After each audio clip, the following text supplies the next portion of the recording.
So sexual റീപ്രൊഡക്ഷൻ്റെ 3 particular സ്റ്റേജുകൾ അല്ലെങ്കിൽ ഇവൻറ്റുകളാണ് pre fertilization, second one is fertilization, third one is post fertilisation.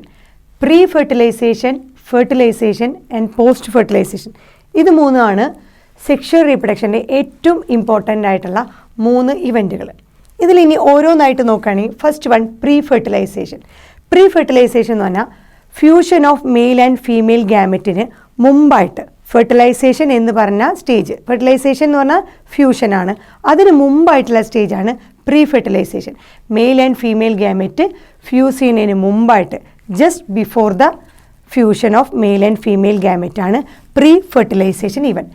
ഈ പ്രീ ഫെർട്ടിലൈസേഷൻ ഇവൻറ്റുകളിൽ എന്താണ് സംഭവിക്കുക എന്നുള്ളതാണ് അടുത്തത്. പ്രീ ഫെർട്ടിലൈസേഷനിൽ വീണ്ടും രണ്ടായിട്ട് അതിനെ ഡിവൈഡ് ചെയ്യുന്നുണ്ട്. ഗാമറ്റോജെനിസിസ്, പ്രീ ഫെർട്ടിലൈസേഷൻ്റെ ആദ്യത്തെ സ്റ്റെപ്പാണ് ഗാമറ്റോജെനിസിസ്. മുമ്പ് നമ്മൾ പറഞ്ഞു ജെനിസിസ് എന്ന് പറഞ്ഞാൽ ഫോർമേഷൻ, ഗാമറ്റ് ഫോർമേഷനാണ് ഗാമറ്റോജെനിസിസ്.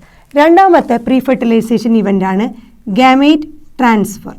രണ്ടാമത്തെ ഇവൻ്റാണ് ഗാമേറ്റ് ട്രാൻസ്ഫർ.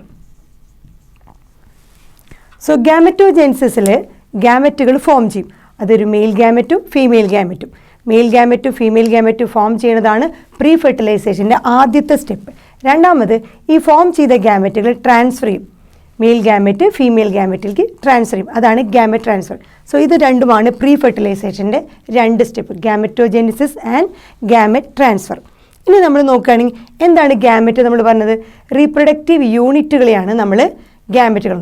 എല്ലാ ഗാമറ്റുകളും ഹാപ്ലോയിഡ് സെല്ലുകളാണ്. ഹാപ്ലോയിഡ് സെല്ല്, എല്ലാ ഗാമറ്റുകളും ഹാപ്ലോയിഡ് സെല്ലുകൾ. ഹാപ്ലോയിഡ് എന്ന് പറഞ്ഞാൽ ക്രോമസോം കണ്ടീഷൻ N ആണ്. N കണ്ടീഷനിലുള്ളതാണ് ഹാപ്ലോയിഡ്. അതൊരു പാരന്റ് ബോഡി ഹാപ്ലോയിഡ് ആയാലും ഡിപ്ലോയിഡുകൾ എപ്പോഴും ഗാമറ്റുകളെ നമ്മൾ അറിയപ്പെടുന്നത് N കണ്ടീഷൻ അല്ലെങ്കിൽ ഹാപ്ലോയിഡ്.